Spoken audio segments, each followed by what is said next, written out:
On an interview that I'm really looking forward to. South African doubles pair Gordon Forbes and Abe Segal were known in the 50s and 60s not only as one of the world's best doubles pairs, but also as two of the most fun-loving characters in world tennis. Forbes won the mixed doubles title at Roland Garros in 1955 and ended runner-up with Segal in Paris in 1963.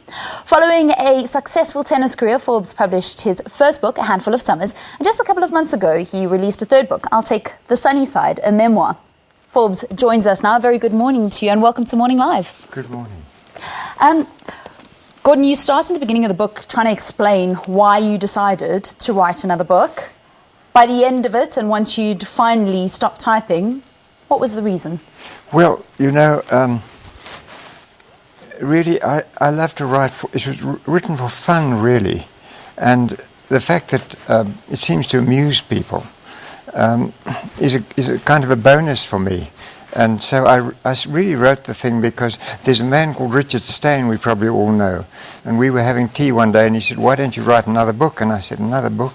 That's going to be very tough to do." So I said, "Well, try. Write for fun." And that's really what happened. And so the book really is looking back at the funny things that happened in my life and my tennis and stuff like that.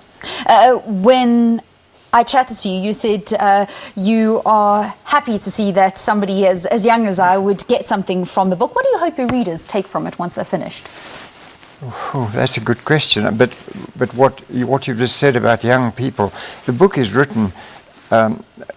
It's really a book that derives from a gathering of older people, and we discuss our lives and our amusing things. And for me, for a young person like you to look at it and be amused by it is very special. It's very encouraging for me. It's what I found so lovely is it actually felt as if I was in the Rainbow Room. Just explain the significance of this Rainbow Room. Well, some years ago, we started a lunch, and nobody quite remembers, but this lunch comprises about 7 or 8 people, and they're all scholars, they're all people who love writing, who love words, and most of all, they're humorists. So in the conversations we had at the table, firstly, we didn't like all to talk at the same time. We couldn't hear what we were saying. So there was a kind of a rule that when one person talked, the others had to listen. And so everybody had their turn.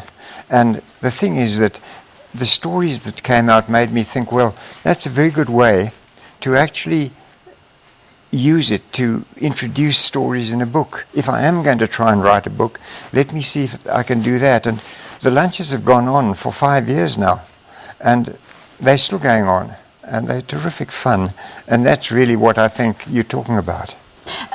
There's also a saying that says old people are our living libraries, and if you really want wisdom, you speak to somebody that's older and more mature. If you'd say that there's one pearl of wisdom that comes out of this book, what is it? One pearl of wisdom? I think one of the main things is that it's quite good fun to be old. People are scared of being old, and young people don't have any idea what it's like to be old. But we mustn't forget that when we are old, and the chaps at the table are all over 70. And when you're that age, you suddenly realize you still want to live, you still want to have a good time. And you can. You can't have quite as good a time as when you're young. But on the other hand, a cup of coffee tastes much better. And a nice sunset or a nice glass of scotch at the right time is a very nice thing. So there's still a lot to live for. And I think that's what the book is trying to tell people. There's also a lot of tennis and stories of when you were playing and the characters that we know you from, and those wonderful stories from your very first book. But you also offer some insights into your views on the current game. What are they?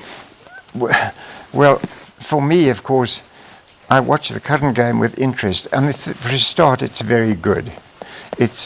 It's a game really that is much better than the tennis that we played. The chaps are fitter, they seem to be stronger, they hit harder, they do lots of things, but the tennis, they all play the same way. When in my day, if you took the top 50 players in my day, every single one of them played a different style, a different way. These days, if you take the top 50, 45 of them all play identical tennis. Big forehands, double backhands, and every point looks much the same. It's very, very good and very skillful. But for me, the older way, although it was not as fast and not as the older way was better, I thought. And it always, you know, even the fact that we used to always play in white clothes, white balls, it was simple, it was a game. And then, you remember there was a player called Jimmy Connors, I don't know if you remember the name.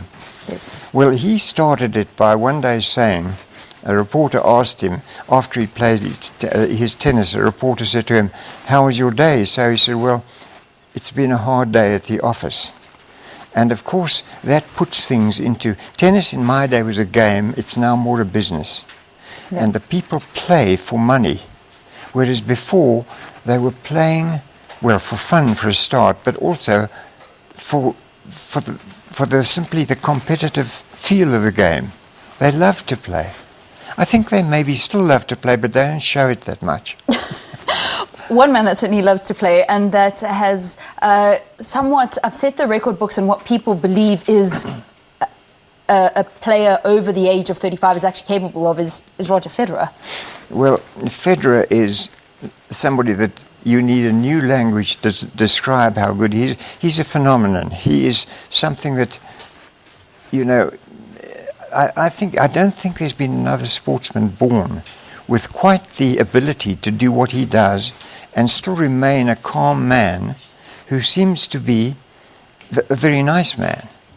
But the tennis he plays is close to a miracle. It's almost magic. You know, I know some of the shots I tried when I was playing. Well, when I see what Federer does, I know that I could never do that, even come close. So it's interesting that you ask that, and I suppose people all say he was the best player who ever lived. Well, there have been very good players in the past, and they would probably all have been good under the same circumstances. But one has to, in a way, admit that he's probably the best player. I have to ask you about Davis Cup because Team South Africa are taking on Israel this coming weekend at the Irene Country Club.